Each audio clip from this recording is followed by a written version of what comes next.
안녕하십니까. 오늘 수요법회는 12연기와 위파사나 교재 302쪽입니다. 지금 우리는 오온의 일어남과 사라짐을 아는 것이 열반이다 라는 것을 공부하고 있습니다. 오온은 정신과 물질, 몸과 마음입니다. 근데 이때 마음은 대상을 아는 기능을 하는데 한순간에 하나밖에 없다라고 우리가 알고 있습니다. 여기서 마음은 반드시 대상이 있어야 일어나고, 또한 마음은 한순간에 하나밖에 알아챌 수 없는 특성이 있다. 이 얘기를 조금 주의 깊게 살펴볼 필요가 있습니다. 우리는 마음이, 같은 마음이 아침부터 저녁까지, 태어나서 지금까지, 지금 이후도 똑같은 마음이 계속되는 줄 알지만은 사실은 부처님께서 깨달음을 얻고 보시고 누진통으로 보시니까 매 순간 마음은 일어나고 사라지는 것이 연속되더라 하는 것을 느꼈습니다. 이건 위대한 발견입니다. 같은 마음이 아닙니다. 몸도 같은 몸이 아닙니다. 그것이 바로 무상입니다. 같은 건 이 세상에 하나도 없습니다. 같은 게 있다면 모든 것들이 변하지 않고 그대로 있어야 됩니다. 근데 이 지구상에 있는 어떤 것도 계속 변하잖아요.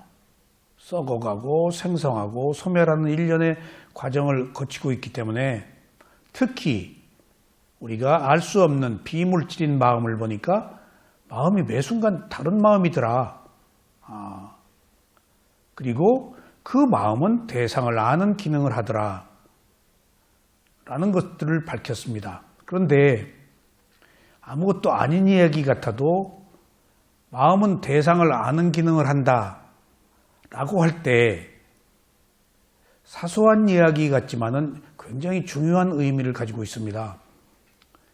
마음은 대상이 있어야 일어납니다.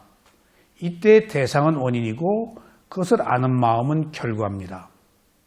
우리들의 탄생도 태어날 만한 원인이 있어서 태어나는 결과가 있듯이, 우리가 아는 마음도 그냥 아는 게 아니고 그 마음이 대상을 받아들여서 아는 원인에 의해서 아는 결과가 있다는 사실입니다. 여기서 원인과 결과가 있다는 사실, 그리고 한순간에 하나밖에 모른다는 사실은 무상하다는 것과 무한한 사실, 이런 것들을 포함하고 있습니다. 그 내용이.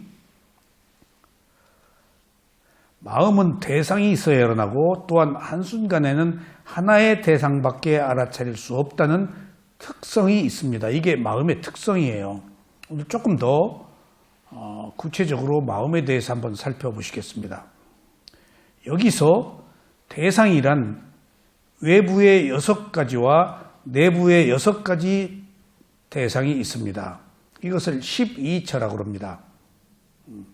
그러니까 눈이 형상을, 귀가 소리를, 코가 냄새를, 혀가 맛을, 몸이 접촉을, 마음이 생각을, 6가지 감각기관이 6가지 감각 대상에 부딪혔을 때 우리가 살고 있는 거예요. 그때 마음이 눈으로 보고 저것이 무엇이다 라고 아는 과정. 그러니까 이 마음이 6가지 감각기관과 6가지 감각 대상이 없으면 알 수가 없어요. 모든 것들이 원인과 결과다, 조건지어졌다는 것을 여기서 우리는 반드시 확인해야 됩니다. 이게 12연기의 원인과 결과가 바탕에 깔려야 되는 이유입니다. 그러니까 우리가 살고 있는 모든 것에서 이미 연기의 원인과 결과는 진행되고 있습니다.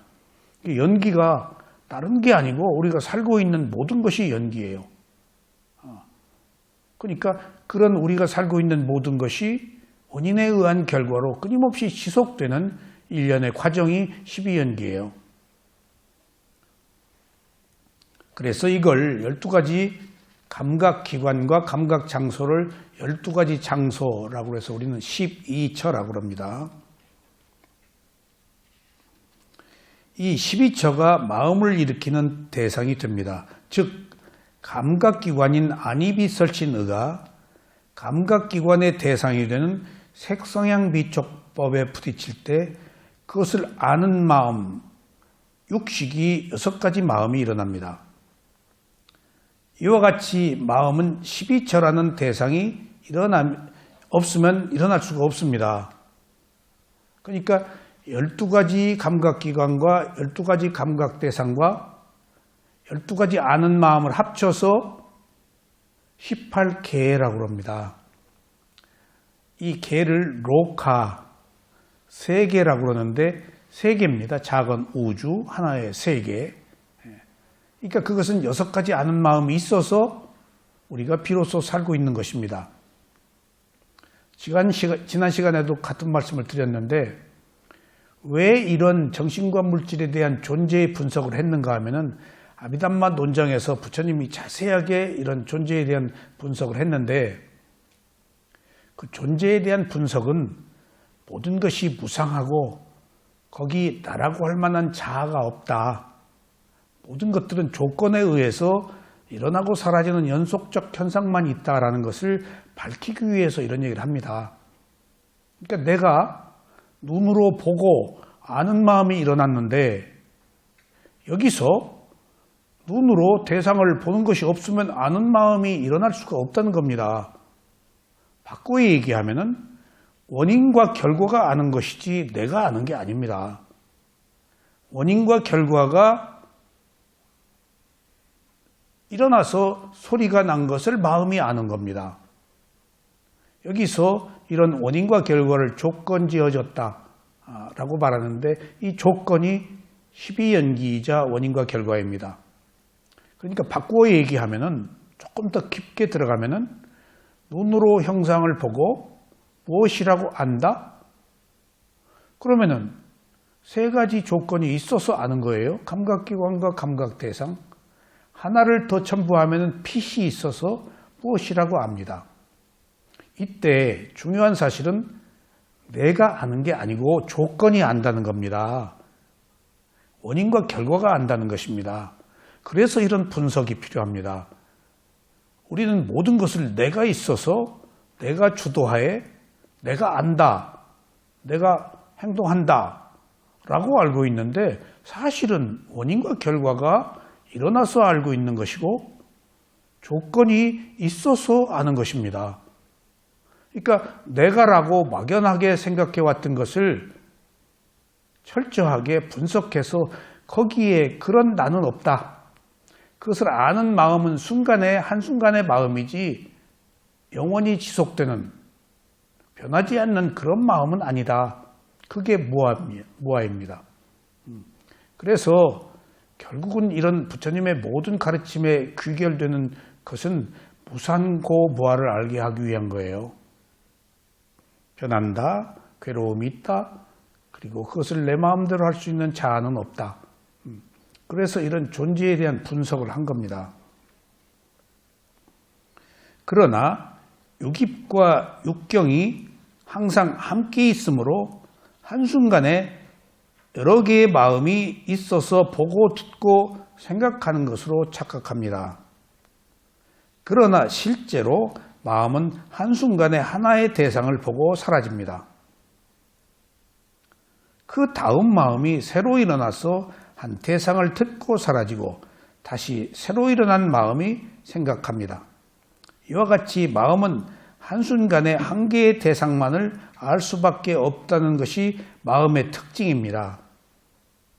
그리고 이러한 마음은 찰나생 찰나멸 하면서 계속 흐릅니다.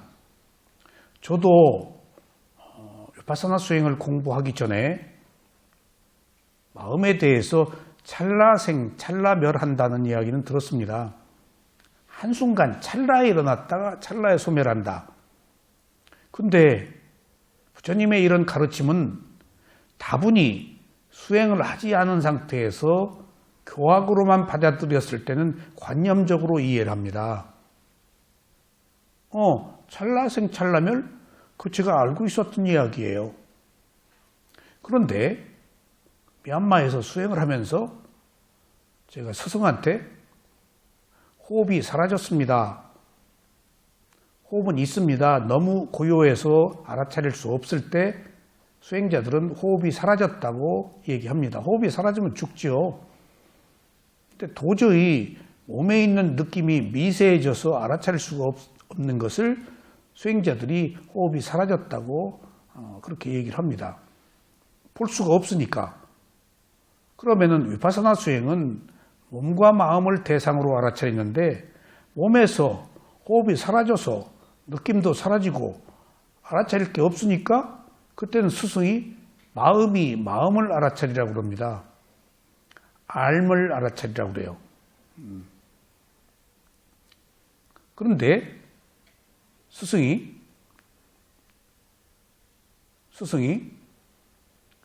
알을 알아차리는 것을 어떻게 합니까?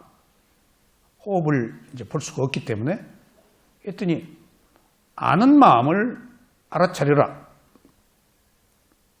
이게 마음이 마음을 알아차린다는 이야기가 처음에는 마음 보는 수행을 하지 않았었기 때문에 처음 듣는 이야기이고 또 어떻게 하는지 듣고도 모르겠더라고요. 마음은 비물질인데 몸은 물질이라서 우리가 분명히 알아차릴 수가 있지만은 그래서 제가 마음이 마음을 알아차린다고 해서 아는 마음을 어떻게 알아차립니까? 그러니까 우리가 알아차리고 있잖아요. 그 마음을 또 알아차리라는 거예요. 이게 중첩돼서 알아차리라는 거예요. 그래서 여기 중요한 단서가 있어요. 볼 게 없으니까.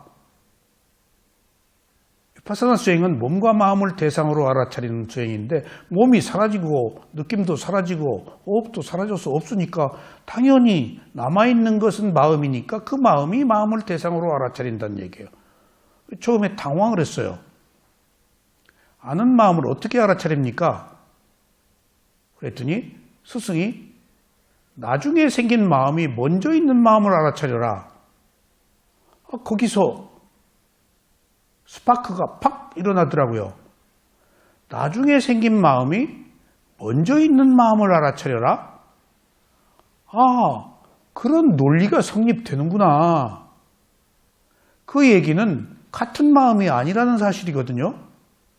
거기서 순간적으로 머리에 스파크가 팍 일어나면서 그렇지. 내가 그간에 마음은 찰나생 찰나멸이라고 알고 있었는데 생각으로 알았었구나. 수행을 통해서 실제 체험으로 알게 되니까 그렇네. 같은 마음이 아니었네. 찰나생 찰나멸이라는 이야기를 알고 있었으면서도 같은 마음이 아니네. 스승의 말씀에 의하면은 나중에 생긴 마음이 먼저 있는 걸 보라고? 나중이나 먼저나 같은 마음 아니야? 다르네? 그래서 거기서 마음이 한순간에 하나밖에 없다는 사실을 구체적으로 실증적으로 확인을 하고 체험을 했죠. 그래서 그것으로는 부족해서 또 스승한테 나중에 생긴 마음이 먼저 있는 마음을 어떻게 봅니까?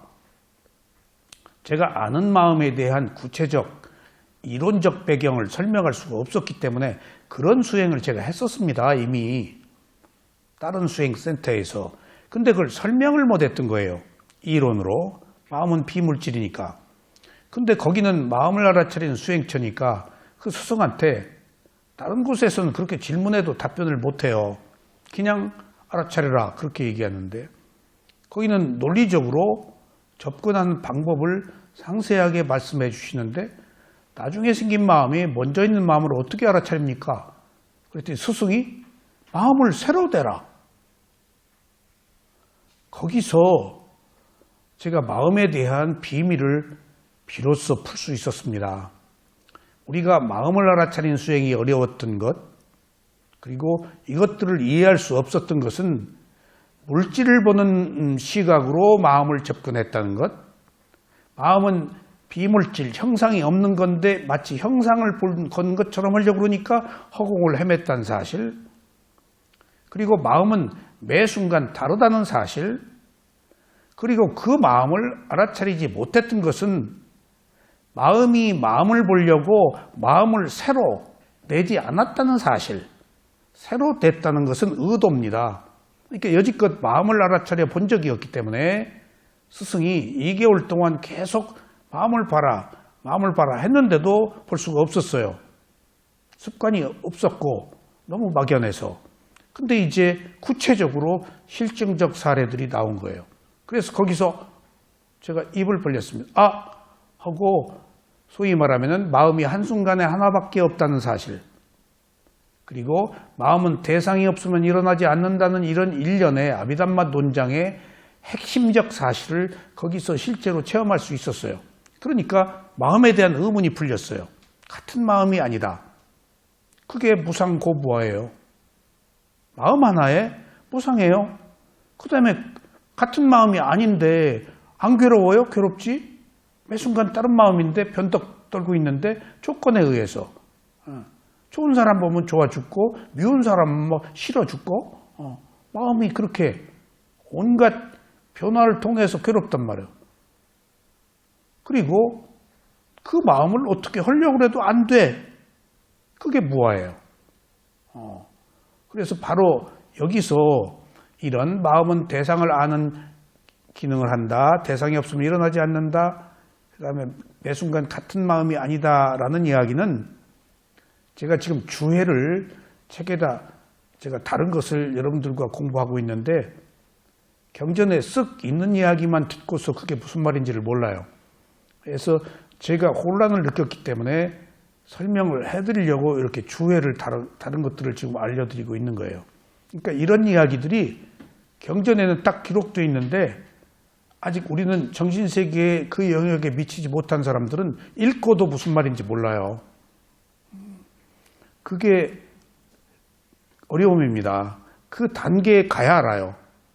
수행도 여러분 아무리 높은 단계의 얘기를 해줘도 몰라요. 그러니까 자기 단계에서 자기 얘기를 그냥 들으면 돼요. 그리고 뒷이야기 해줘도 이해 못해요. 아직 그 수준이 아니기 때문에. 정신세계는 전인미답의 정글과 같습니다. 가보지 않은 길이에요. 가보지 않은 길을 내가 직접 나서서 가면서 체험하는 것이지 여기서 생각으로 유추해서 갈 수가 없어요. 마치 물고기가 거북이처럼 땅에 올라가지 않고 거북이를 통해서 아무리 물고기 얘기를 그 육지 얘기를 아무리 들어도 물고기는 육지를 몰라요. 육지 올라오면 죽는데 그런 것과 같습니다. 이게 정신세계의 영역이라는 것들이. 그러나 실제로 마음은 한순간에 하나의 대상을 보고 사라집니다. 그 다음 마음이 새로 일어나서 한 대상을 듣고 사라지고 다시 새로 일어난 마음이 생각합니다. 제가 여기 새로란 말을 어디에서도 듣지 못했는데 나중에 미얀마의 어느 고승이 쓰신 책을 읽고 거기 딱 한 번 새로라는 얘기가 나왔더라고요. 마음이 새로 일어난 것이나 새로 마음을 보려고 의도를 내지 새로가 의도가 있어야 되는 거예요.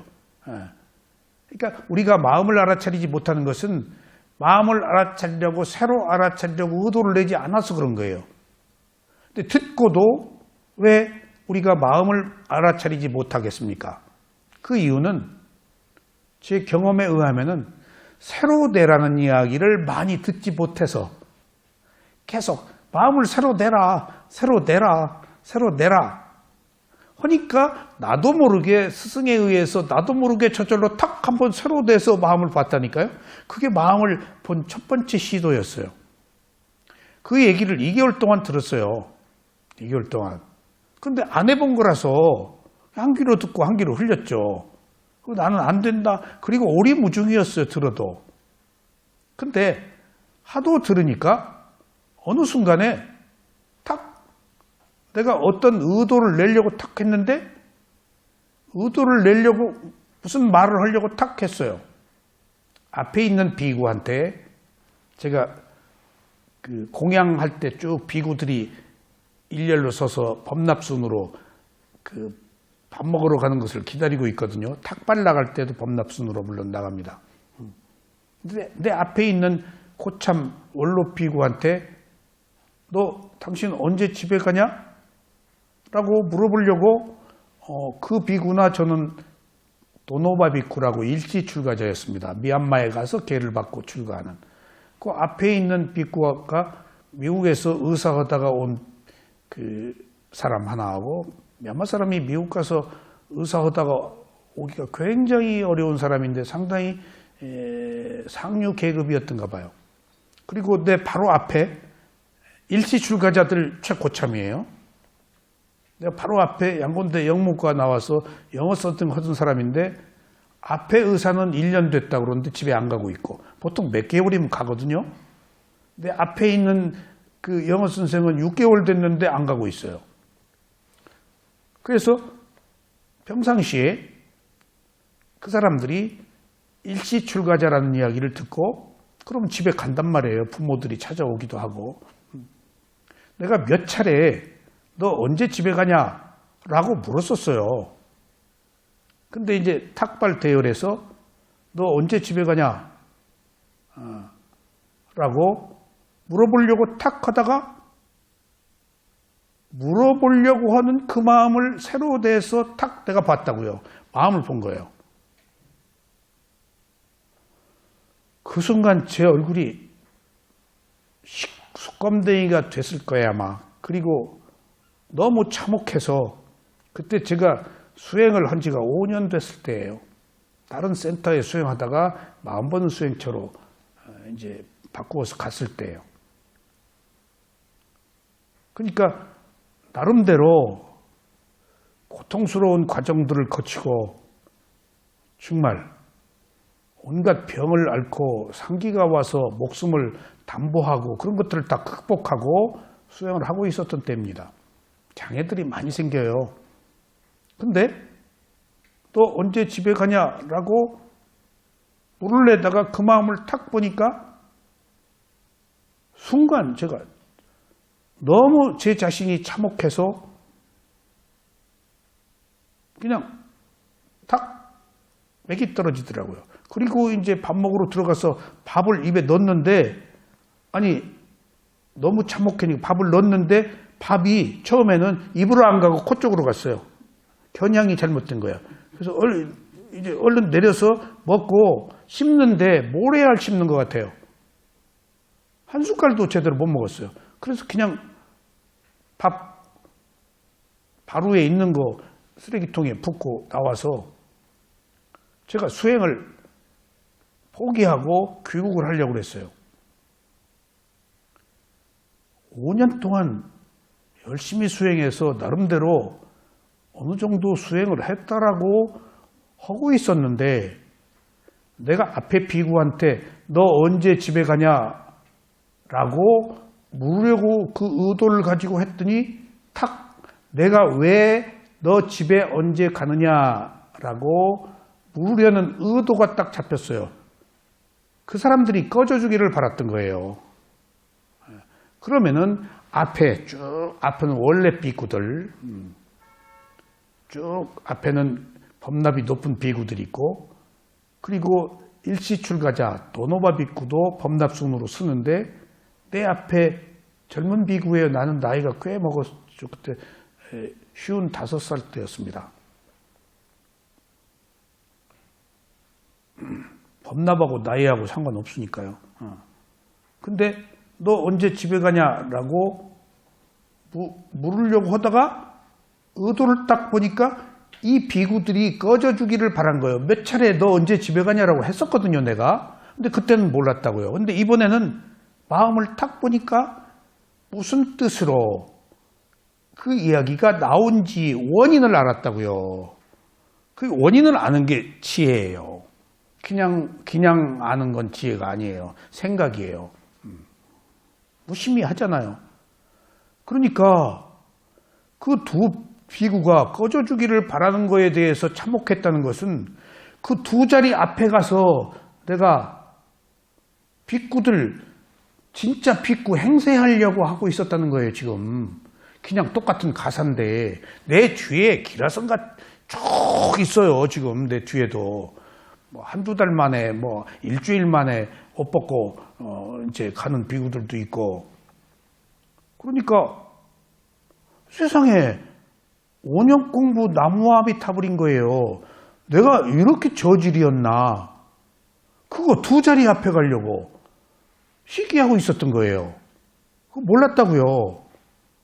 그래서 참혹했어요. 그리고 나서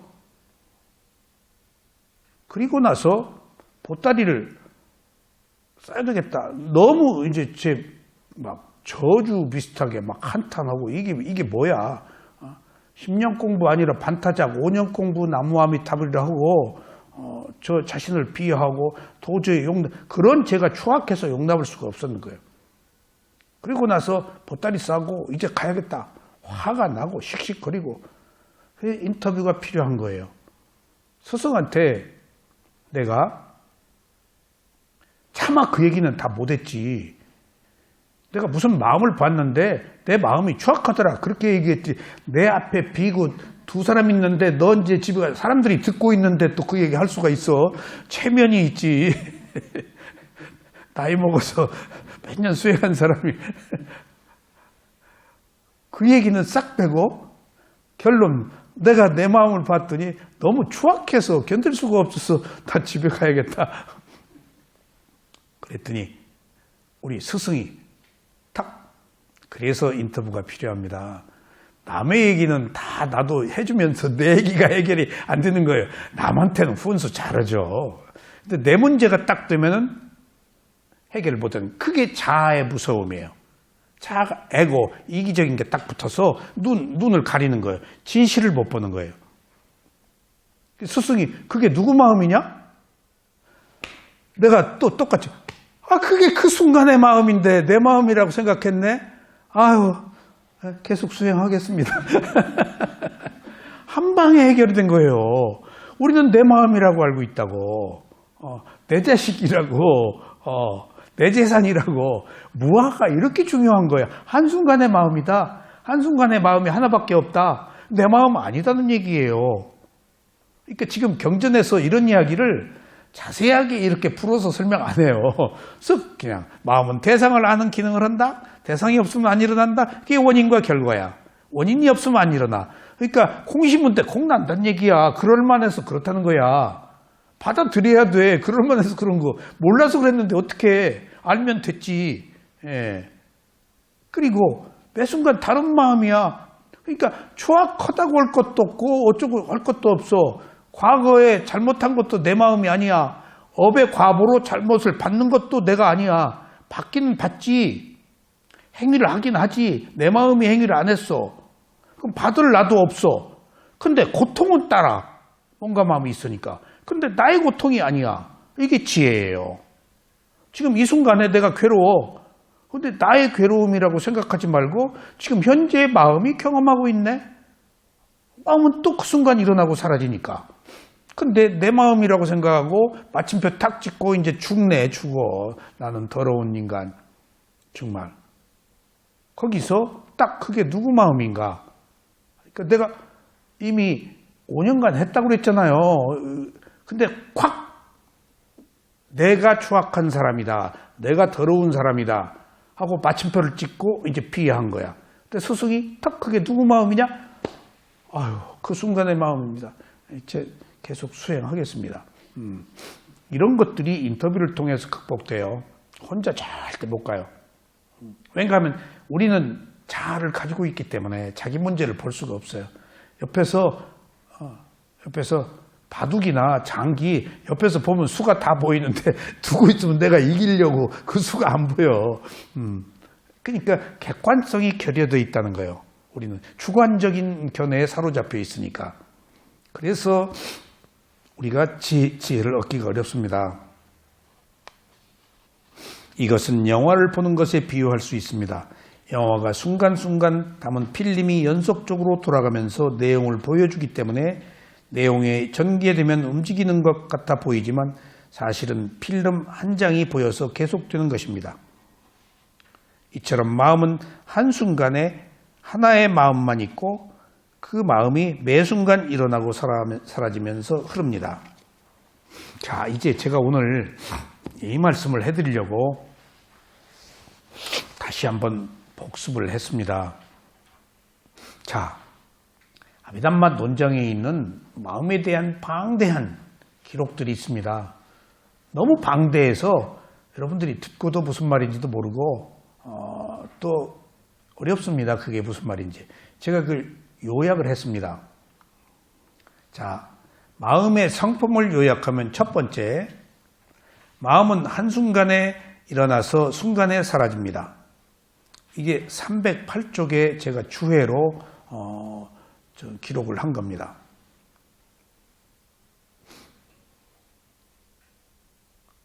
마음은 순간에 일어나서 사라지지만 마음에는 업의 종자가 있어서 다음 마음에 전해집니다. 이 종자도 제가 스승한테 들은 이야기입니다. 이 종자가 DNA예요. 업의 과보예요. 염색체. 알들이 많은데 어떤 알은 꿩알이 되고 어떤 알은 닭이 되고 어떤 것은 메추리 되고 그 알 안에 다 알이 가지고 있는 종자가 있잖아요. 마음이 비물질이고 매 순간 일어나고 사라지는데 마음 안에 종자가 있다는 거예요. 그 종자는 일어나고 사라지면서 다음 마음에 전해진다는 거예요.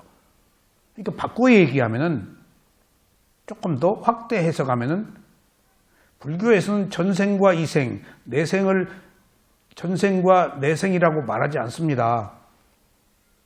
전생과 현생과 내생이라고 말하면은 내가 왔잖아요. 내가 전생에서 오고 내가 내생으로 가잖아요. 근데 무한데? 무상인데? 근데 우리는 항영, 자아를 가지고 세속에서 살고 있잖아요. 그러니까 그냥 스스럼 없이 전생과 내생이라고 말하지만 엄격한 의미에서는 과거의 원인으로 현재의 결과가 있고 현재의 원인으로 미래의 결과가 있다라고 말하지 전생과 내생이라고 말하지 않습니다. 여기서 한 가지 중요한 사실은 부처님의 수많은 생애를 기록한 것을 본생담이라고 해서 자타카라고 합니다. 자타카도 개성으로 부처님이 말씀하신 것을 스토리를 많이 써서 전해지고 후대 아라한들이 또 만들어낸 그 자타카도 있다고 그래요. 무수한 생애에 나고 죽고 하면서 지금의 고타마 시달타가 석가모니 부처님이 과거로부터 쭉 내려오는 생애 동안에 붓다가 된 그 이전의 생들이 기록한 게 있어요. 여기서 중요한 사실은 전혀 고타마 시달타의 수백 생이 현재 고타마 시달타와 전혀 무관해요. 새로운 생명이야. 근데 여기서 우리가 간과할 수 없는 것은 마음에 종자가 있잖아. 선업을 행하면 선과보를 받고 악업을 행하면 악과보를 받는 그 과보는 전해진다고. 그러니까 전생과 이생이 아니라고 할 수도 없고 같다고도 할 수가 없는 이런 딜레마가 있어요. 거기에는 원인과 결과라는 것, 그리고 마음에는 종자가 있다는 것으로 풀어야 돼요. 같지만은 다르다. 그럼 이게 무슨 말이야? 이유는 다르지만은 종자가 다음 마음에 전해져서 벗어날 수 없기 때문에. 남을 비난하면은 나쁜 얼굴로 태어나고 동물을 살생하면은 병이 난다거나 자기 배우자가 일찍 죽고 또 내가 선행을 하면은 선과보를 받아서 지위를 얻고 부자가 되고 하는 것들은 그 마음의 종자가 결과로서 받는 과보는 있단 말이에요. 이 그래서 존재의 신비예요, 이게. 그래서 불교가 어려운 거예요. 아니다라고도 못하고 또 기다고도 못하는 것이 이 내용이 바로 이런 그 종자, 이것을 저는 과보라고 그랬어요. 그리고 DNA, 예, 그것을 과학에서는 정보라고도 해요. 정보. 어떤 정보가 있잖아. 그게 원인과 결과야. 그래서 간단치가 않습니다. 그래서 마음이 일어나서 사라지지만 이 마음이 연속되는 것은 업이 상속되는 것입니다. 업이 상속된다. 업은 감마라고 해서 의도가 있는 행위, 그걸 업이라고 합니다. 의도가 없으면 업이 아닙니다. 근데 업이라고 하면 반드시 과보가 있어요. 근데 업이 아닌 의도가 없는 무의미한 행동은 업이 아니기 때문에 과보가 없어요. 이렇게 살생도 살아있는 생명이 있고 살아있는 생명을 죽이려는 의도가 있고 살아있는 생명이 죽이는 행위를 했고 살아있는 생명이 결과적으로 죽은 것, 이런 일련의 과정이 성숙되어야 살생의 과보가 있어요. 그러니까 나도 모르게 촉발되어서 무심히 했다 하면 형법에서도 그거 다 헤아리겠죠? 의도가 있었냐, 계획적이었느냐 하는 걸 많이 따지는 것이 이런 의도예요. 그러면 더 조금 벌을 많이 받겠죠? 업의 과보도 마찬가지예요. 그래서 이렇게 마음이 연속되면서 업이 상속된다. 이것은 현상계 질서예요. 그래서 이것같이 공평한 게 없어요. 자, 우리는 이 세상이 불평등합니다. 불평등. 지능, 미모, 신분 불평등합니다. 근데 불평등을 조장해서도 안 되고 불평등을 획책해서도 안 되고 불평등을 평등하게 하는 것이 사회에 인간들이 살아가는 통념입니다. 그렇게 하자고 그런데 불평등은 있잖아요. 부자와 가난한 자, 아는 자와 모르는 자, 악한 자와 선한 자. 얼굴 모양이 다른 건 어떻게 할 거예요? 헌대로 다 생겨났는데. 일찍 죽고 늦게 죽는 차이가 있는데 어떻게 할 거예요, 이런 거. 이거 뭐 바꿀 수 있어요? 대한민국에 태어난 거, 우리 부모한테서 태어난 거, 내가 공부 열심히 하라고 그랬는데 조금 안 한 거, 열심히 일할 때 좀 노는 거, 이거 어떻게 할 거예요? 어떻게 할 거예요? 엄격한 의미에서 출세관에서는 업의 과보를 받아들이기 때문에 불평등을 수용합니다. 정말이에요. 근데 우리는 사회 통념으로 불평등을 수용해서는 안 된다는 사회 규범이 있지만은 엄격한 의미에서 지가 잘못해서 받은 거 수용하는 거, 이 한 인간의 괴로움을 해결하는 데는 이런 전제가 필요해요. 지가 잘못해놓고 불평등한다고 저는 잘못하고 남 잘못한 거 비난해요? 모순이잖아요. 예. 그런 의미에서 제가 불평등을 조장하고 불평등을 강조하는 게 아니에요.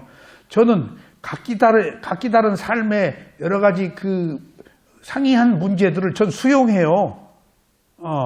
그럴 만해서 그랬어. 그것을 똑같아야 된다고 비교도 하지들 않아요. 그럴 만해서 그랬을 뿐이야. 그 사람도 다 프로세스 과정이니까 더 나은 과정을 향해서 가는 사람도 있고 더 나쁜 과정을 향해서 가는 사람도 있고 어떡할 거야. 각자의 문제인데 각자 도생인데. 그러니까 저는 불평등을 존중하기 때문에 그러니까 남한테 억하심정이 없다고요. 지가 잘해서 잘하는 거니까. 그러니까 그런 의미에서 업이라는 것이 굉장히 중요한 의미를 갖습니다. 업은 불교에만 있어요. 깜마라고 하는 걸. 까르마, 산스크리트는 빨리어는 깜마 그런 게. 그러니까 지가 의도를 가지고 한 행위대로 받는 거에 대해서 이유 있어요 지금? 억울해요? 억울해하면 안 되죠. 이걸 받아들여야 좋은 일을 스스로 한단 말이에요. 자, 지금 미얀마가 혼란에 빠져 있어요. 그러면 사람들이 비구들의 행태를 봅니다. 사람이 죽어가고 했을 때 일부 비구들은 지난번 몇몇 소요가 있을 때마다 비구들이 데모에 참여하고 피켓 들고 하고, 근데 이번 보도에도 비구를 비난하는 기사를 제가 들었어요. 절 문을 안 열어준다. 문을 닫았다. 못 들어오게. 피난처를 제공하지 않았다. 근데 저도 비구들이 참여했는가 안 했는가를 유심히 봅니다. 제가 거기서 수행을 오랫동안 했었기 때문에. 근데 제가 수행을 한 곳은 수행처이지 교학처가 아니에요. 그러니까 최고의 수준의 비구들이 모여있는 곳이에요. 그러니까 부처님의 가르침을 그대로 따르는 실천한 사람들이에요. 그러니까 탁발로 먹고 살고 비구 227개를 지키면서 돈에 손을 대지 않는 사람들이에요. 그리고 오후 불식하고 철저히 비구 227개를 지키고 있어요. 그래서 제가 오랫동안 미얀마 왔다 갔다 하면서 미얀마 이런 소요가 몇 차례 있었습니다. 무자비하게 총으로 죽이고 한 이야기를 듣고 가서 그 뒤에 88년 8월 8일에도 제가 거기 있었는데 자꾸 미얀마 원래 비구들한테는 그런 얘기 말 안 하는데 일시 출가자들 그럼 정서가 저 같아요. 나도 일시 출가자니까 나도 지금 호기심이 많다고요. 밖에 88년도 8월 8일에 뒤집어진다고 하는데 철 안에서 궁금해 죽겠어. 그래서 어떻게 됐냐. 그럼 그 사람도 정보가 계속 들어와. 세다곤 파고다에서 벌어졌다. 총을 쐈다. 몇 명 죽었냐. 근데 그 뒤에 제가 미얀마를 갔는데 마침 아주 큰 스승한테는 그 질문을 못했어요. 지난번 수요에 어떠셨습니까? 라고 질문을 못했어요. 지나가다가 중간 그 지도 스승한테 바로 길가에서 삼배 올리고 저 왔습니다. 왔는가. 그래서 지난번에 제가 걱정 많이 했습니다. 소요 사태에 어떻게 피해가 없으셨는지요? 그랬더니 알잖아?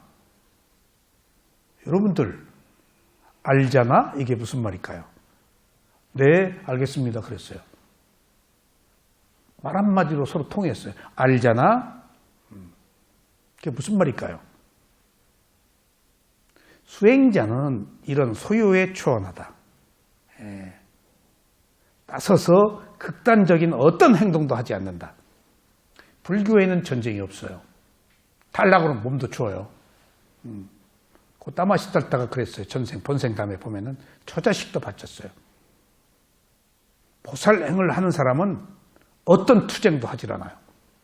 다 선으로. 투쟁 자체가 과격한 것이고 그 과보가 따르기 때문에 그럼 붙다 못 돼요. 정말. 그래서 이 경작, 재배도 하지 않고 밥 얻어먹는 것으로 자기를 최저로 낮추어서 자기 청정함으로 온갖 마음이 해탈에 바라는 사람들이 이 시류에, 혼란한 시류에 옳다 그러다 해요? 깨달음을 놓지를 못해요. 열반에 못 들어가요. 이 차원 높은 부처님의 가르침의 세계를 사람들은 몰라요. 그리고 사회 통념으로 비구가 저럴 수가 있어? 아니에요. 그럴 수 있어요. 큰 시각으로 보면 무수한 전쟁. 다 그것이 업의 과보로 치고받는 거예요. 아셨어요? 제가 그 뒤에 다른 선원에 갔을 때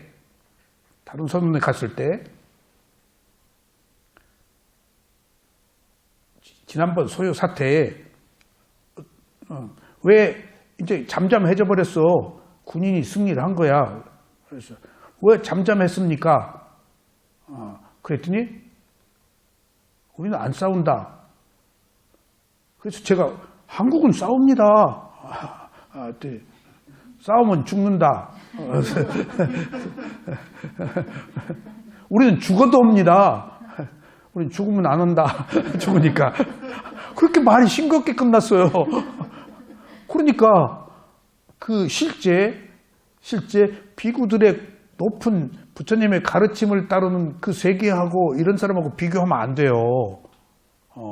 부처님의 본생담, 이 가르침은 어떤 거에도 치우침이 없어요. 그러니까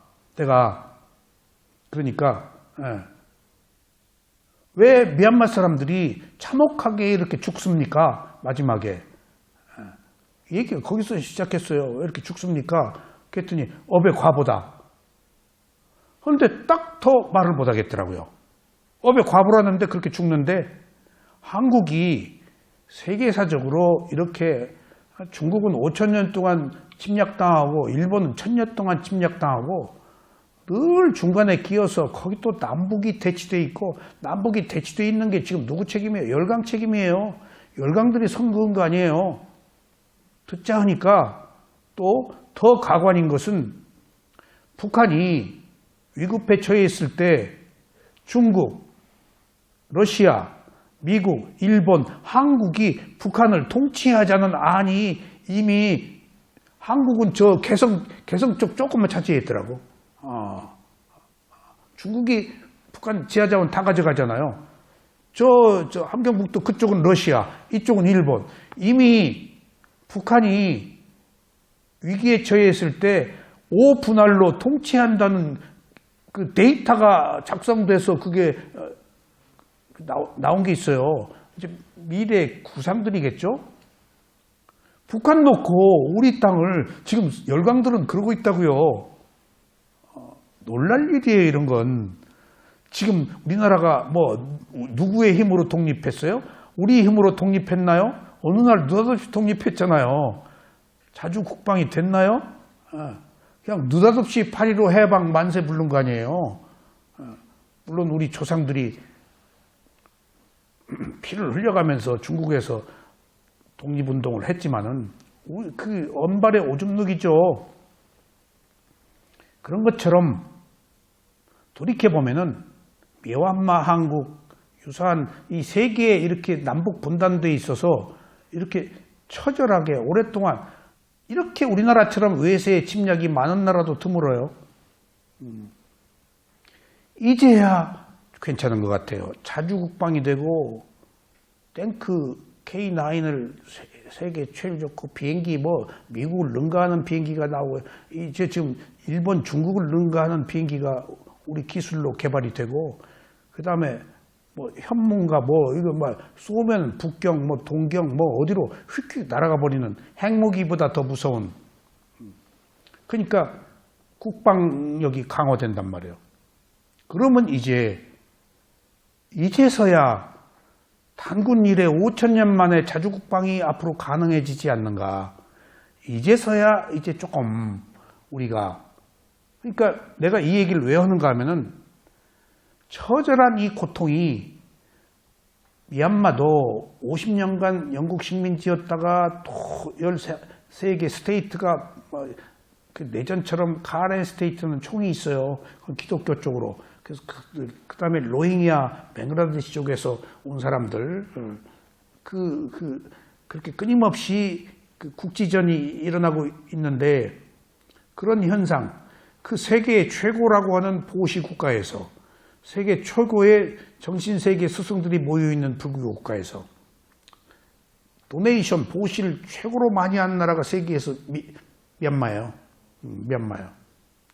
미국하고 급수는 같은데 경제 수치로 따지면은 노르웨이 이런 데하고 비교해서 몇십 대 1로 미얀마가 보시. 거기는 보시가 생활화돼 있어요. 그러니까 저 탁발로 살고 있는 거예요. 밥 먹을 게 없어도 스님들한테 줘요.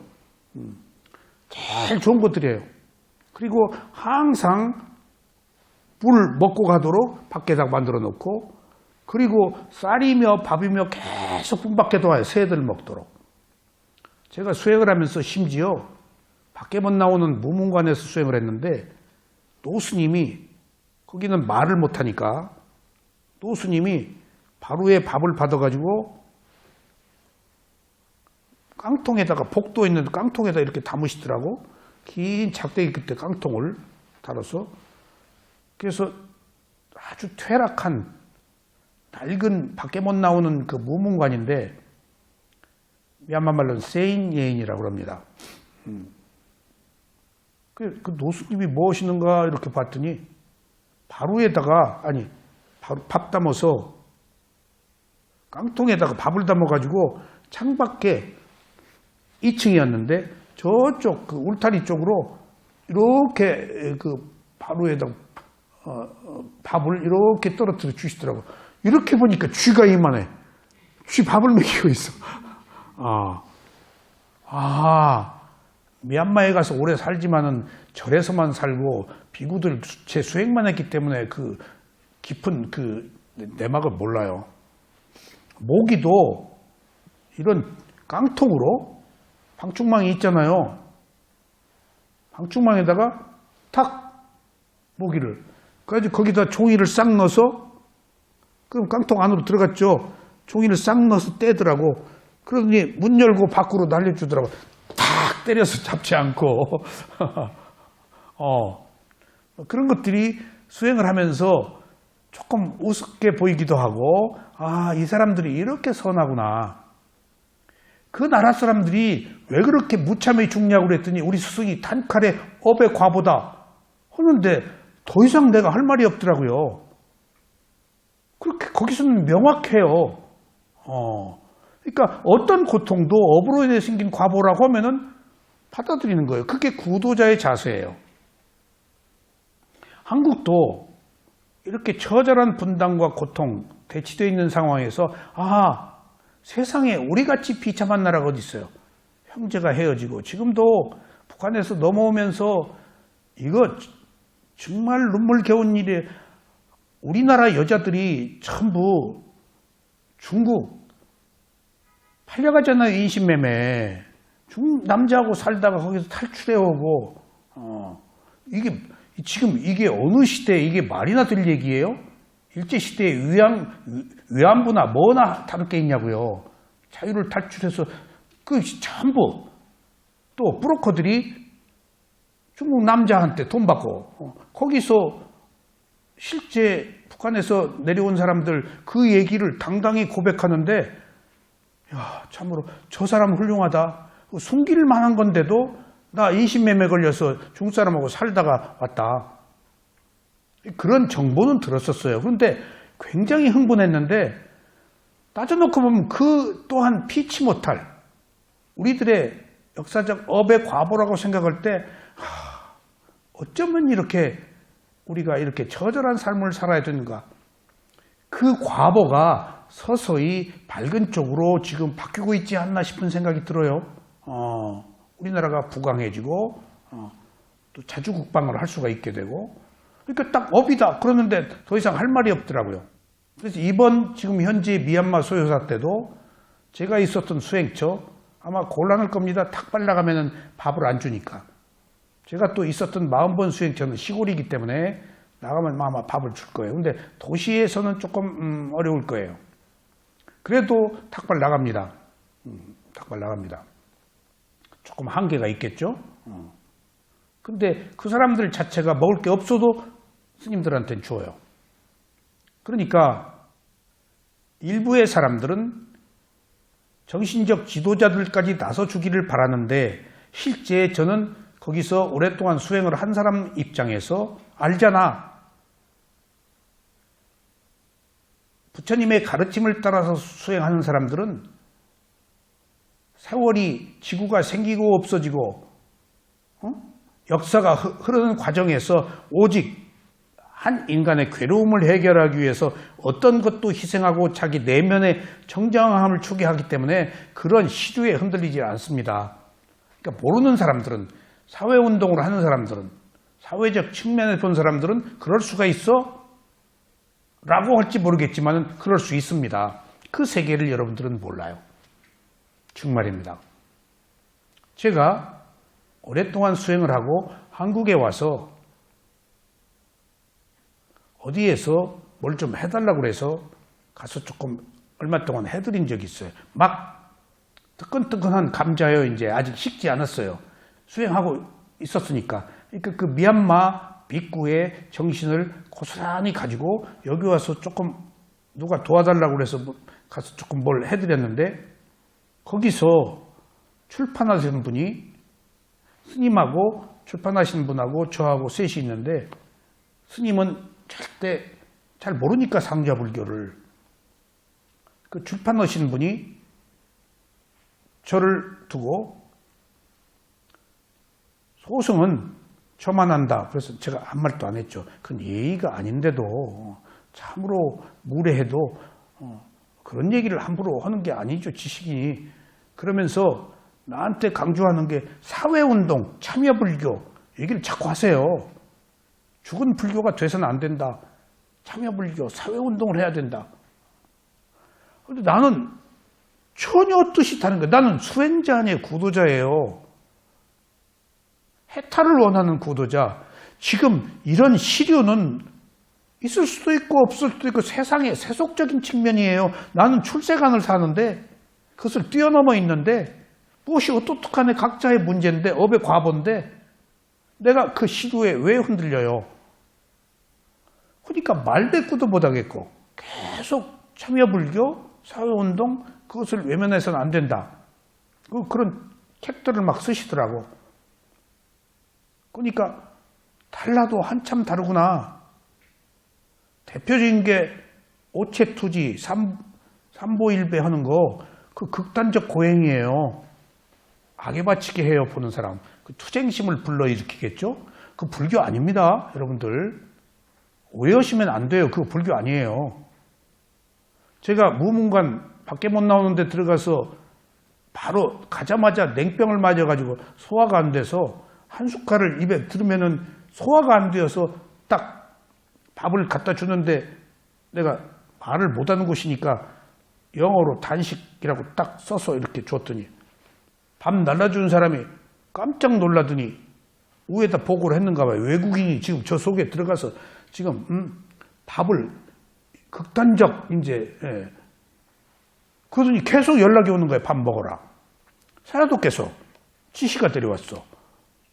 사야도가 사람이 또 왔어. 밥 먹으라고 그런다. 오늘 내가 21단식을 4번 한 사람이 내 위 좀 다스리려고 그러는데 그 이해를 못해. 그래서 한 숟갈 깨질 먹으라니까 깨질 하다가 말다가 먹으라니까 안 먹을 수가 없었지. 나중에 몇 달 뒤에 거기 있다가 나와가지고 나 때문에 우에서 난리가 났었대요. 외국인 비구가 한국 비구가 밖에 못 나오는데 들어가서 단식한다고 써붙였으니까 그건 극단적 고행과 마찬가지예요. 왜 단식하는 것을 극단적으로 거기서 문제로 삼았는가 하면 부처님의 가르침에 극단, 양극단, 초전법문경의 극단적 고행과 감각적 욕망, 양극단은 같아요. 감각적 욕망이나 극단적 고행이나 에너지는 같아요. 시계초 왔다 갔다 하는 것도 같아요. 어느 것도 해서는 안 돼요. 충도, 그냥 있는 그대로 보는 것, 치우침이 없는 것, 그걸 초월해서 보는 것, 어떤 시류에 영합하지 않는 것, 오직 자기 내면의 통찰을 통해서 자기 괴로움을 해결하는 것. 그래서 생긴 그 어떤 자유, 그것을 남한테 또 더불어 주지? 미얀마 스승들이 다 그런 경지에 이르러서 남한테 도움을 주지? 자기가 그 경지에 이르러가지고 자기만, 기회를 받았나? 아닙니다. 부처님도 이미 열반하시면 태어나지 않을 사람에도 불구하고 평생을 남을 위해 사셨잖아요. 어느 정도 자기 문제가 해결되면 더 청정한, 더 높은 지혜를 줄 수가 있다고요. 확신에 찬 지혜를. 그런 의미에서 자리이타라는 겁니다. 내가 해결될 때 남도 도와줄 수 있다. 그래서 지금 이런 투쟁이나 이런 것들이 알잖아. 이 한마디가 네, 알겠습니다. 제가 이심전심으로 통한 거야. 우리는 그런 거 안 하잖아. 제가 4년 동안 거기 있었기 때문에, 그리고 5년 됐을 때 딴 데로 갔기 때문에, 알잖아. 그 얘기 알겠습니다. 그리고 내가 부족했구나. 그 정신세계에 그 스승들한테 거리로 나와서 참여하기를 내가 일면 바라고 있었구나. 내가 아직도 멀었네. 그 세계를 지금 알잖아? 한마디에 또 내가 부끄러움을 느꼈어요. 그러니까 이런 모든 일들을 업의 과보로 보면은 일어나고 사라지는 연속적 현상, 무상으로 봐요. 무상으로 봐요. 그 외에는 답이 없어요. 그 외에는. 그리고 자기가 절대 심판자가 아닙니다. 자기가 한 악업의 과보는 자기가 받아요. 근데 내가 왜 심판을 하냐고요. 나는 재판관이 아니에요. 나는 심판자가 아니에요. 각자 자기가 한 행위에 대한 과보를 받는 것이 인과예요. 원인과 결과예요. 누가 누구한테 심판할 자격, 권리가 없어요. 그러니까 그것은 세속에서는 질서 때문에 하죠. 근데 출세관에서는 안 합니다. 그러니까 지금도 저쪽에 그런 소요를 보고 제가 문득 스님들이 데모로 하시나? 해요, 하기는. 근데 다른 수행자가 아닌 다른 부류의 스님들이 젊은 비구들이 나와서 하시더라고요. 근데 제가 아는 제 집과 같은 몇몇 수행처에서는 참여 안 한다는 사실. 차원이 다른 정신세계라는 사실. 우리가 그것 또한 존중해 줘야 돼요. 참여하는 사람들의 입장도 일견, 그 나름대로 그럴 만한 당위성이 있겠지만은 하지 않는 사람 또한 다른 정신세계에 살고 있기 때문에 그것을 이렇다 저렇다 평가하고 비하해서는 안 됩니다. 더 높은 차원이니까. 부처님이 그렇게 살아오셨으니까. 그것은 부처님의 말씀이니까. 그래서 인류 역사에 오직 모든 종교적에서 유일하게 불교만 전쟁이 없습니다. 예. 이것은 기록에 나와 있어요. 불교는 전쟁이 없어요. 그렇지 않으면 모든 종교의 전쟁 원인은 종교인들입니다. 신의 이름으로 죽이고 영역을 넓히고 그리고 신의 이름으로 용서를 구하고 절대 불교는 그런 거 없습니다. 미얀마에 가서 불교는 지금까지 2500년 동안 단 한 번도 전쟁이 없었다. 그래서 제가 찔끔했어요. 아이고 여기 모르고 있네. 한국에 임진왜란때 승병이 있었거든요. 여기서 모르고 있네. 다행이다. 그러니까 그 원래 부디즘의 뜻이 그런 다툼, 그것이 악업이니까 탐욕성 내 머리석음으로 인해 생긴 거니까 그렇게 이해를 해 주십시오. 우리는 다른 차원의 더 높은 차원의 것도 때로는 존중할 수 있어야 된다. 그래야 내 마음이 그런 쪽을 향해서 갈 수 있으니까. 두 번째, 마음은 항상 대상을 아는 기능을 한다. 첫 번째는 한순간에 일어나서 사라진다. 두 번째는 마음은 항상 대상을 아는 기능을 한다. 그러므로 마음은 대상이 없으면 일어나지 않는다. 이때 마음은 한순간에 하나의 대상을 알아차린다. 아셨죠? 세 번째는 마음은 대상을 아는 것으로 하나이지만은 일어나는 곳에 따라서 또한 마음의 경지에 따라서 욕계, 색계, 무색계, 출세관계 네 가지로 분류한다. 이러한 마음들을 모두 89가지 또는 121가지로 구별한다. 그러니까 마음은 대상을 아는 기능을 해. 보세요. 육도 윤회한다고 그랬죠. 존재하는 세계가 31개예요. 지옥, 축생, 악귀, 아수라, 인간, 욕계, 천상, 색계, 무색계. 욕계, 색계, 무색계는 그 안에서 세분화되어 있어요. 합치면. 그러니까 지옥, 축생, 악귀, 아수라, 인간, 천상인데 이 천상은 욕계 천상, 색계 천상, 무색계 천상 이걸 육도 윤회한다고 그래요. 저 천상은 굉장히 세계가 많아요. 세계가. 그 업의 과보에 따라서 천상도 달라요. 그러니까 대상을 아는 것으로 하나지만은 일어나는 것, 경지에 따라서 인간은 어떻게 돼요? 지옥, 축생, 악귀, 아수라, 인간, 그 다음에 욕계, 천상, 인간 후에 욕계, 색계, 무색계가 있는데 인간은 중간이에요. 인간 중간이에요. 인간으로 태어난 건 뭐죠? 5계를 지켜서 인간으로 태어났어요. 축생은 어리석고 그리고 악귀는 인색해. 지옥은 잔인 살생을 하는 생명들의. 그러니까 그 마음이 대상을 받아들일 때 태어나는 장소, 그 마음의 종류가 다르지. 그 다음에 태어난 상태, 천상도 다 다른데, 천상도 조금 제가 젊어서 들은 이야기인데 조크를 하나 하겠습니다. 어떤 사람이 죽었더래요. 천상에 왔더래요. 아이고, 이제 아름다운 음악 듣고 맛있는 거 먹고, 욕계 천상은 너무 화려해요. 색계는 사마타 수행을 해서 가는 곳이기 때문에 화려하지 않아요. 무색계는 몸이 없고 마음만 있어요. 수명이 더 깁니다. 그래가지고 산의 진미를 먹고 내가 좋은 일에서 내가 나쁜 일이 좀 한 것 같기도 한데 아이고 그것도 다 그냥 일과적이고 좋은 일에서 천당에 왔구나. 그리고 이제 거기 또 시녀가 있어요. 다 거기도 신분들이 다 달라요. 역할이 있죠.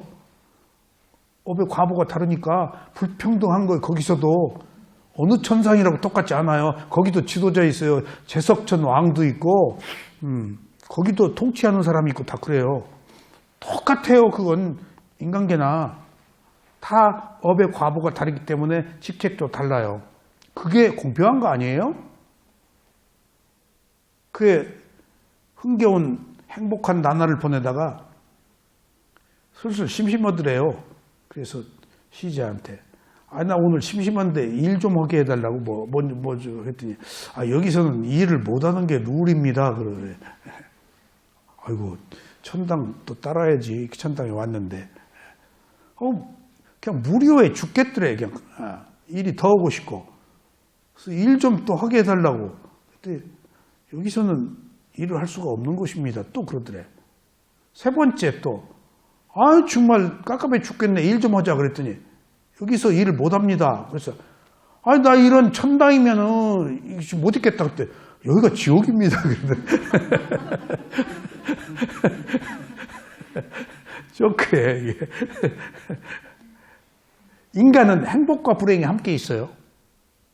근데 지옥, 축생, 악귀아수라는 불행만 있어요. 그래서 불행한지도 몰라요. 욕계, 색계, 무색계는 뭐만 있을까요? 행복만 있어요. 그래서 행복한지를 몰라요. 지옥, 축생, 악귀아수라를 사악도라고 그러는데 거기서는 불행만 있어가지고 반전을 시킬 수가 없어요. 아니 닭새끼가 복날 앞서가지고 나 안 주고 하고 복날 삼계탕으로 안 올라올 수 있어? 지가? 안 올라올 수 있냐고. 지금 닭이 지 운명을 스스로 선택할 수 있냐고. 색계, 무색계도 수명이 정해져 있어요. 거기는. 근데 인간만 행복과 불행이 있어요. 그래서 인간으로 태어난 것은 행복에서 불행으로 갈 수도 있고 불행에서 행복할 수 있는 선택권이 주어진 거예요. 인간은. 그래서 우리가 가난하다가 부자가 되는 것, 부자가 되었다가 비참해지는 것, 이런 인과관계에서 한 대로 받는 것이 유일하게 인간만 행복과 불행이 있지 다른 세계에서는 행복과 불행이 있든지 행복이 있든지 그것밖에 없어요. 그러니까 행복한지도 불행인지도 모르고 살아요. 그 세계에서는. 그러니까 인간이 행복과 불행이 있기 때문에 삶의 의미가 깊은 거예요. 그러니까 깨달음이 있고 그 고통을 극복해서 해탈의 자유도 얻고 어렵게 고생해서 성취해서 행복을 누리기도 하고 인간만. 그래서 인간이 만물의 영장이고 인간만 수행을 할 수가 있어요. 다른 데서는 수행 못해요. 수행할 수가 없어요. 행복과 불행이 있으니까 수행이 가능한 거예요. 여러분들 인간으로 태어난 사명을 소홀히 하지 마세요. 조금 더 나은 삶을 살기 위한 선택의 장이에요. 그런데 업에 따라서 또 지옥으로 떨어진 사람도 있겠죠? 그 또한 어쩔 수 없어요. 살생을 많이 한 사람들. 지금 있어요. 살생을 많이 한 사람들. 사람 죽인 사람들. 더 중요한 것은 전쟁 영웅들이 구국의 영웅이라고 딱 동상 세우고 있지만 실제 출세관에서는 살생한 거예요. 그렇게 차원이 달라요.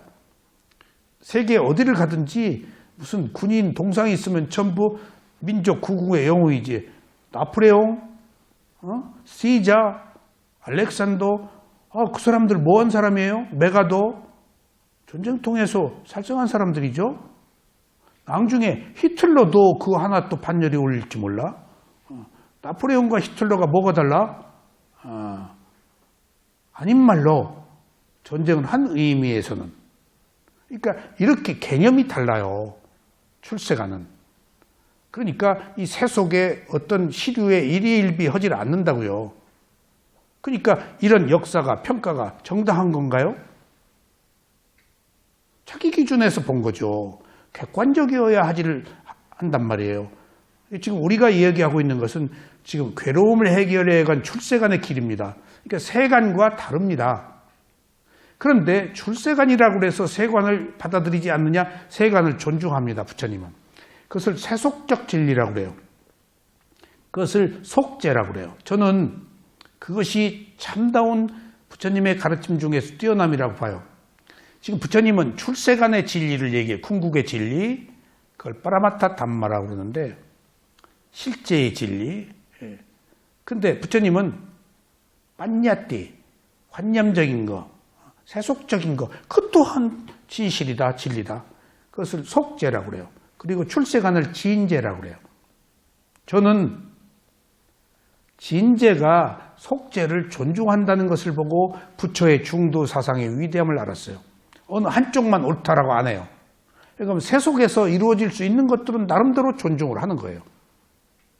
그래서 부처님이 계율을 지키라고 하면서도 자기가 고기를 주면 받아 드셨던 거예요. 상징적인 것으로 저는 알겠어요. 고기를 주면. 왜냐하면 나 고기 안 먹어. 나 매운 거 안 먹어. 나 짠 거 안 먹어. 하지 않고 주는 대로 받아들이신 것. 그것은 세속의 질서를 어느 정도 수용해야 그게 출세간이에요. 나는 출세간이니까 세속은 안 돼 라고 단절하면 안 돼요. 세속과 출세간이 소통할 수 있어야 돼요. 삶의 일반적 질서를 무시하고 그 위에 어떻게 출세간이 있겠어요? 그 위에서 스스로 홀로 도개청청 고고한 것이 출세간이겠죠. 악한 마음보다는 선한 마음을 먹고. 그런 의미에서 우리가 가고 있는 이 길은 조금 다르다. 그래서 마음이 대상을 아는 것으로 하나이지만 일어나는 것에 따라서 마음 분류예요. 89가지하고 121가지는 도가를 얻었느냐. 수다원, 사다, 아나함, 아라한의 도가의 마음이 포함돼서 보통은 기본적으로 89가지인데 121가지로 다행히 구분하였어요. 그런데 여기서 이런 마음의 분류가 뭔 줄 아세요? 기본적으로는 선한 마음, 악한 마음에서 파생된 거예요. 유발됐느냐, 자발됐느냐. 108번뇌가 기본적인 마음에서 곱하기 넷이에요. 그러니까 선한 마음은 뭘까요? 환용자의 지혜예요. 그것밖에 없어요. 악한 마음은 탐욕성내 머리석음. 여기서 다 파생된 것들이에요. 딴 마음이 또 있는 거 아니야. 거기에 유발됐느냐, 자발이냐, 뭐냐, 이제 도가를 얻었냐, 열반의 마음이냐, 뭐 하는 것으로 이렇게 했지. 사실 89가지나 121가지의 마음은 다양한 형태로 분류한 것이지 기본은 선한 마음 3가지냐, 악한 마음 3가지냐에서 파생된 것이다. 그래서 선심과 불선심이라고 그래요. 근데 기본적으로 선심과 불선심은 우리가 똑같이 가지고 있어요. 우리 안에. 그러니까 성선설, 선악설 옛날에 우리 철학 배울 때 그거 있었죠? 똑같아요. 2개 다 가지고 있어요. 선한 조건이 성숙되면 선한 거 나오고 악한 조건이 성숙되면 악한 마음이 그 순간순간 누구를 만나느냐 그 순간 어떤 과보가 치고 들어오냐에 따라서 우리 마음이 달라져요. 부평초 같은 거예요. 매 순간 바뀌는 조건.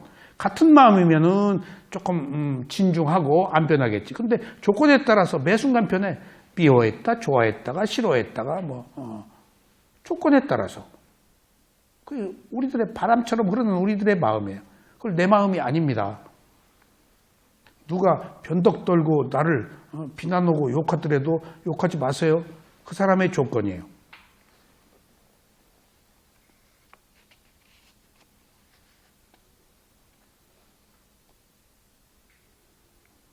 마음은 항상 마음의 작용과 함께 일어납니다.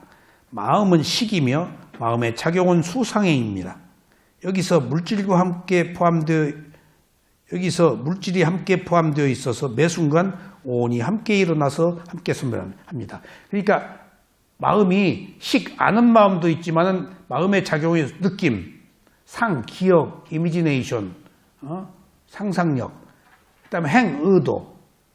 실제 우리가 알고 있는 마음은 아는 마음에다가 수상행이 일어난 것을 아는 마음. 그러니까 마음은 아무것도 못해요. 대상을 받아들이는 기능만 하지. 앞에서 즐거운 느낌이 일어나면 마음이 즐거워요. 괴로운 느낌이 일어나면 마음이 괴로워요. 나쁜 것을 기억하면 마음이 나쁜 것을 기억하는 걸 받아들여요. 좋은 것을 기억하면 좋은 것을 기억하는 마음을 받아들여요. 나쁜 의도를 일으키면 마음이 나쁜 의도를 받아들여요. 그래서 마음은 거울과 같아요. 허공과 같아요. 그냥 청정해요. 앞에서 수상행위 다 하고 있다고요. 수상행위 하고 있는 것을 마음이 받아들여서 안다. 그러니까 이런 것들을 부처님이 다 풀어서 설명하셨어요. 이 수상행, 마음의 작용, 쉬운 두 가지, 이걸 째따시카라고 그러는데 이걸 아주 자세하게 표현되어 있어요. 이건 부처의 통찰 지혜가 아니고서는 이런 분류를 못해요. 하여튼 그렇다. 자,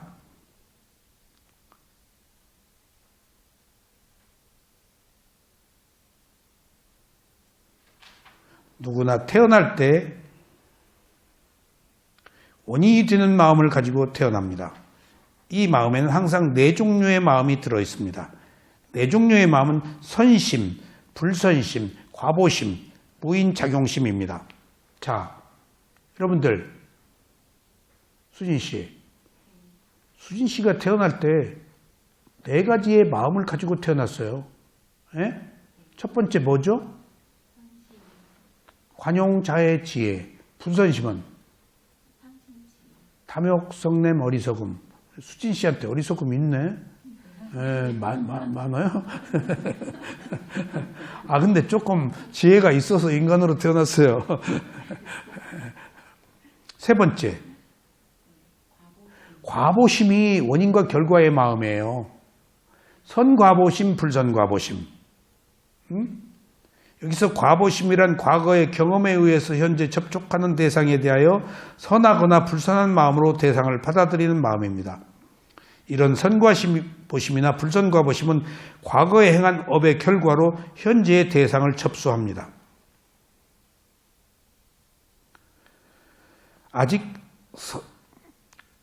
그러므로 아직 이것이 선이나 불선으로 반응하지 않은 상태의 마음입니다. 그래서 업을 생성하지 않은 마음입니다. 그러니까 지금 보세요. 내가 선한 마음을, 선심을 가졌어. 이제 한국 명상원에 와서 착하게 살아야겠다. 그런데 과거에 조금 안 좋은 일을 좀 했어. 불선 과보심이 치고 들어와. 아이고, 네가 언제부터 그렇게 착한 척하고 있어. 웃겨. 그 과보심이 세면은 선심을 못 먹게 해.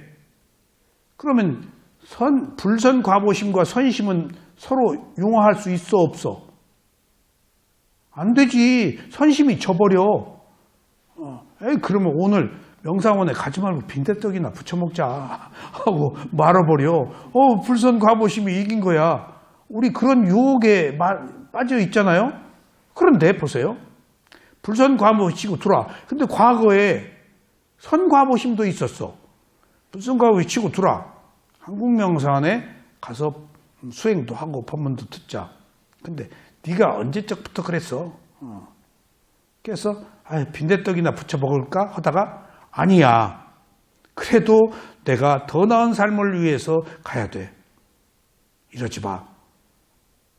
너 불선 과보심 그러지 마. 나는 선과보심 더 많어. 하고 여기 오면은 선과보심과 선심이 합쳐서 하나의 행위가 이루어진 거야. 이렇듯이 선심과 불선심이 있어도 선과보와 불선과보가 조정을 해서 그만 못 먹게 해. 동류가 아닌 것은 서로 따르지 않아. 동류여야 일어나요. 그러니까 어떤 일들이 선한 일이나 악한 일들은 동류가 맞아서 불선심에 불선과보심이 맞아서 지금 공모해가지고 나타난 결과야. 누구를 때리고 뭐 전쟁을 일으키고 죽이고 도둑질을 하고 한 것들이 불선심과 불선과보심이 맞아서 여러분들 그냥 마음 하나 가지고 안 돼요. 이렇게 보이지 않는 우리들의 잠재의식이라는 것이 지금 과보심이에요. 그게 습관이고 생각이고 그거에 의해서 맞아가지고 현재의 마음과 맞아서 어떤 결과들이 생긴다고요. 그러니까 우리가 수행을 한다는 사실은 계속해서 불선과보심보다는 선과보심을 만들어가지고 선심을 증장시켜서 선한 쪽으로 계속 안 좋은 조건에서도 선한 쪽의 방향을 틀어서 가자는 거예요. 지금 스스로를 이끌어 가야 돼요. 과거에 잘못했다 하더라도 지금 잘하면 된다요. 그럼 지금 잘할 수가 없는데 그러니까 수행을 하는 것이 지금 최고의 선심을 만들어내는 거예요. 그리고 그것 자체가 선과보심이고 행위잖아, 수행이.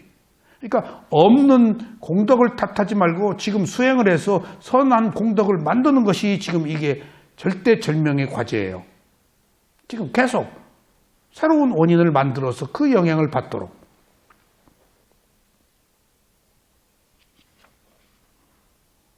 시간이 어떻게 됐나요? 네. 예를 들면 현재 어떤 사람을 만났을 때 과거에 그가 나빴다는 기억이 떠올라 대상을 불선과보심으로 접수했는데 이때 만약 알아차림이 없으면 불선심으로 반응합니다. 안 좋은 사람 딱 만났어. 그럼 딱 누굴 미워해버려. 그럼 상처밭에 똥 싼 놈 하고 내치고 끝을 내. 과거에 불선과보심으로 연상해 그 사람. 나한테 비난했어 어쨌다. 근데 앞에 불선과보심은 불선심이 일어나지 아니지만 그 다음에 반응한 마음이 불선심이 됩니다. 그러므로 앞의 마음은 업이 되지 않지만 그 다음의 마음은 불선심이 업이 되어 과보가 따라옵니다. 이와 같이 선심, 불선심, 과보심 세 가지 부류의 마음은 유의법으로 업의 법칙이 적용되는 원인과 결과가 있는 마음입니다. 아셨죠? 선심, 불선심, 과보심 중에서 선과보, 불선과보 이 세 가지는 원인과 결과 치고받아요. 윤회하는 세계 속에서 있어요. 치고받고 치고받고. 그럼 네 번째가 우리가 수행을 해야 되는 이유예요. 네 번째는 무인작용심입니다. 무인작용심은 단지 작용만 하는 마음으로 원인과 결과가 없는 마음입니다. 이걸 열반의 마음이라고도 해요. 그러니까 원인과 결과가 부처님은 끊어졌어요. 다시 태어날 원인이 없어. 무인작용심을 빨열은 기리야 지있다라 그러는데 단지 작용만 하는 마음. 선악이 없어요. 그냥 있는 그대로의 마음에 있는 그대로 알아차려요. 옳다 그러다 하질 않아요. 선입관이 없어요. 역사적 관점에서 보질 않아요. 아까 지금 내가 얘기했잖아요. 미얀마 스님한테 지난번 소요 사태 때 뭐 큰 피해는 없으셨습니까? 그러니까 알잖아가 우리는 무인작용심으로 그런 일들에 연루되지 않잖아. 너 여기서 4년간 수행해서 알잖아. 그 삶을 우리가 무엇을 지향하는지. 그래서 내가 그냥 알겠습니다 하고 내가 뭔가 그 사람들이 왜 참여 안 했나 하는 그 어리석은 생각이 쑥 들어가 버렸어요. 알잖아? 근데 약간 힐난조도 있어. 내가 그렇게 물을 일도 아니거든. 지난번 소요사 때 뭐 피해 없으셨습니까? 그러니까 내가 걱정했다고 지금. 근데 알잖아? 이게 무인작용식이기 때문에 어떤 흔들림에도 치우침이 없는 이게 열반의 마음이자 부처의 마음이자 아라한의 마음이에요. 단지 작용만 하는 마음이야. 작용에 대한 반작용이 없어. 우리의 마음은 원인과 결과가 있어서 반작용이 있어. 누르면은 폭발해. 누르질 않아. 이걸 뭔 바람과 같아? 거미줄에 걸리지 않는 바람과 같아요. 거미줄에 걸리질 않아. 통과해버려. 근데 거미줄에 곤충이 걸리면 거미한테 죽지. 우리는 거미줄에 걸려. 근데 무인작용심은 거미줄을 통과해버려. 그러니까 아무 까탈이 없어. 후유증이 없어. 그냥 그렇게 살아, 여여하게. 그것을 무인자경심이라고 그래요. 아라한의 마음이나 부처님의 마음은 항상 무인자경심입니다. 무인자경심은 어떤 대상이라도 선심이나 불선심을 일으키지 않고 단지 작용만 하는 마음입니다. 그러니까 부처님은 퍼펙트한 마음이에요. 부처님은 저놈 나쁜 놈 그런 거 없어. 그냥 단지 있는 그대로 보는 마음이야. 결함이 없어. 흠집이 없어. 그래서 빨리어가 부처님이 쓰시던 용어인데 빨리어는 욕이 없다고 그러잖아요. 부처님 용어라서. 단 하나 있다는 거예요. 빨리어에 안 좋은 소리가. 바보. 바보는 욕이 아닌가 봐요. 네. 그 바보가 하나 있었어요. 주리반특이라고. 여기서 저기 갔다가 잊어버려. 그게 또 따라와서 저 지금 신부름 뭐라고 시켰죠? 가다가 또 아니 뭐라고 그러셨죠? 그래가지고 이제 그 방편을 주어 방편을 이제 예를 들면은 방편을 주어 뭘 가지고 와라 이제 바루를 가지고 와라 그러면은 바로 그러고 가라 이제 예를 들면 일예 바로 그러다가 바로 얘기를 한다고요. 외워가지고 이게 염불도 가능하다는 얘기예요. 지금 부처님의 가르침에 사마타도 그런 사람은 사마타 해야지. 아라한 됐어요. 조리반특이. 아라한 됐어요. 학문이 필요한 게 아니에요. 아라한은 무인작용심으로 되는 것에서 순수하니까 그대로 가면 폭 떨어지는 거예요.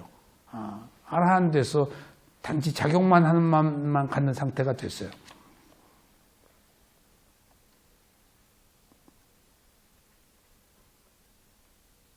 무인작용심은 어떤 대상이라도 선심이나 불선심을 이루지 않고 단지 작용만 하는 마음입니다.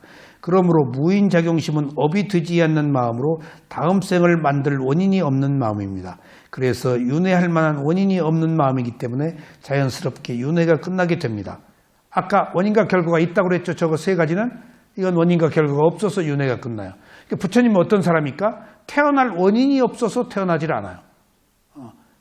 맺힘이 없으니까, 걸림이 없으니까. 그러나 선심이나 불선심은 항상 결과가 따르는 원인이 있는 마음으로 그 원인 때문에 결과가 나타나고 다시 그 결과가 원인이 되어서 흐름이 지속되기 때문에 연기가 회전하는 것이며 윤회하는 것입니다. 무인작용심은 누구에게나 있는 마음입니다. 여러분들 마음에 하나 있어요. 지금 여러분들 마음에 불성이 있다 하는 이야기가 여러분들 불성이 있다라는 이야기 들어보셨죠? 무인작용심의 마음을 네 가지를 가지고 태어났어요. 근데 지금 있어요? 있기는 있는데 개발이 좀 덜 됐어요. 예, 수행은 그거 개발하는 거예요. 아직 커지지 않은 무인작용심. 우리들 안에 그 근기가 있다고요. 네 가지 마음을 가지고 태어났으니까. 그래서 원인과 결과의 마음을 버리고 단지 작용만 하는 마음으로 계속 가는 것이 지금 청정한 마음, 아라한의 마음, 부처의 마음이에요. 그것을 단지 작용만 하는 마음. 이것을 일러 불성이라고 그래요. 이건 제 얘기입니다. 불성이라는 게 부처의 마음이거든요. 부처의 마음 뭐야? 아라는 마음은? 끼리야 찢다 작용만 하는 마음이야. 그래서 내가 가만히 생각하니까 이것이 불성이야. 우리 마음 안에 불성이 있다 그러잖아. 이게 단지 작용만 하는 마음이 불성이야. 그럼 우리들한테 있어? 있어요. 네 가지 마음 가지고 태어났다 그랬잖아. 근데 개발을 좀 하자는 얘기지. 예? 개발을. 아셨죠? 여기 오신 이유가 부처님의 마음인 단지 작용만 하는 마음. 좋다 싫다 안 하는 마음. 괴롭다 즐겁다 안 하는 마음. 옳다 그러다 안 하는 마음. 누구 비난하지 않는 마음. 하나의 현상으로 대상으로 그냥 지켜보는 마음. 그래서 걸림이 없는 마음. 비난하고 문제를 일으킬수록 그 화살, 그 과보는 나한테 온다고요. 바로 내가 하는 모든 행위에 대한 과보는 바로 내가 받아요. 누구를 비난하고 살생하고 하고 있는 것에 대한 과보는 남으로 가는 게 아니고 내가 받는다고요. 그 사실을 알아야죠. 내가 받는다고 남이 받는 것 같지만은 누구를 비난했을 때 누워서 침 뱉는 격으로 내 얼굴에 침이 떨어진다고요. 이게 업이에요. 남한테 안 가요. 그러니까 업의 지존함, 업의 원칙을 우리가 무시해서는 안 돼요.